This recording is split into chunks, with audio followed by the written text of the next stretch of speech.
Terima kasih pada teman-teman masih setia menonton, mendukung, menyaksikan konten dari channel ini.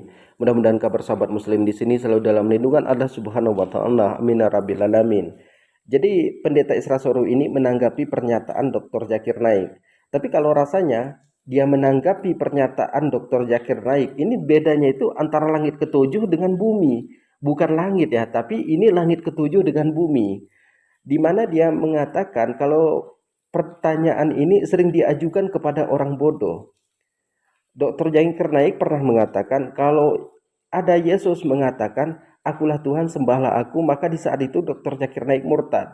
Ya, tapi kan buktinya sampai sekarang belum ada satu orang Kristen pun ataupun satu orang pendeta yang mampu menunjukkan ayat itu. Bahkan Dr. Zakir Naik sudah datang ke negeri kita. Dr. Zakir Naik sudah keliling dunia. Bahkan beberapa kali kita lihat bagaimana Dr. Zakir Naik itu debat dengan para pendeta, tapi para pendeta itu selalu KO.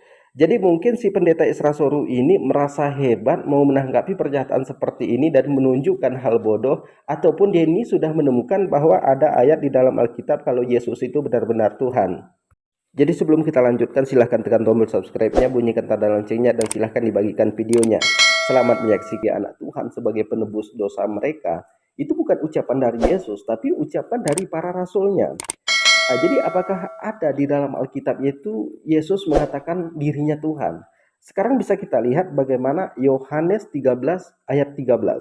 Kamu menyebut aku guru dan Tuhan, dan katamu itu tepat, sebab memang akulah guru dan Tuhan. Kalau ayat ini pernah diperdebatkan di tahun 69 di Amerika. Kenapa? Karena dari Tuhan berubah menjadi Tuhan. Dan sebelumnya ini bukan Tuhan juga. Di 1800-an ini bukan Tuhan. Nah, tapi diubah di 1900-an menjadi Tuhan. Tuhan. Dan kemudian di tahun 69 ini diubah menjadi Tuhan. Sekarang bisa kita perhatikan bagaimana di Yohanes 5 ayat 31. Kalau aku bersaksi tentang diriku sendiri, maka kesaksianku itu tidak benar. Artinya ayat ini kan saling bertentangan. Jadi banyak sekali ayat di dalam Alkitab ini bertentangan satu sama lain. Dan banyak sekali ayat Alkitab itu bertentangan dengan sains, teknologi, embriologi. Jadi kalau ada orang Kristen meminta bukti apakah ayat-ayat itu bertentangan dengan sains, teknologi, embriologi, kira memaksakan jemaatnya itu mengakui Yesus sebagai anak Tuhan, sebagai penebus dosa mereka. Sementara tidak ada satu ayat pun di dalam Alkitab Yesus sendiri yang mengatakan akulah Tuhan. Atau dari Allah Bapa mereka kuturunkan anakku sebagai Tuhan kalian di muka bumi ini sebagai penebus dosa mereka. Itu tidak ada satu ayat pun di dalam Alkitab. Bahkan tidak ada ayat di dalam Alkitab yang mengatakan Yesus itu sebagai penebus dosa mereka. Lebih bisa dibilang kalau Yesus itu dikambing hitamkan. Dan ini pernah disampaikan oleh Pendeta Isra Soru. Apakah saya akan kena delik kalau saya mengatakan seperti ini? Ini pernyataan dari Pendeta Isra Soru.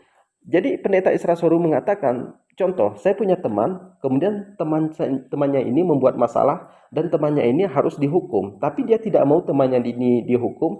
Bagaimana caranya hukuman tetap jalan, tapi temannya tidak kena hukum. Geser temannya, cari penggantinya. Artinya secara kata kasarnya, Yesus ini hanya dikambing hitamkan. Jadi mereka ini lempar batu sembunyi tangan. Jadi mereka ini terus memaksakan kalau Yesus itu adalah anak Tuhan sebagai penebus dosa mereka. Sedangkan Yesus sendiri tidak pernah mengatakan turun ke muka bumi ini ke Bani Israel untuk menebus dosa-dosa Bani Israel. Sekarang gunakan otak kita.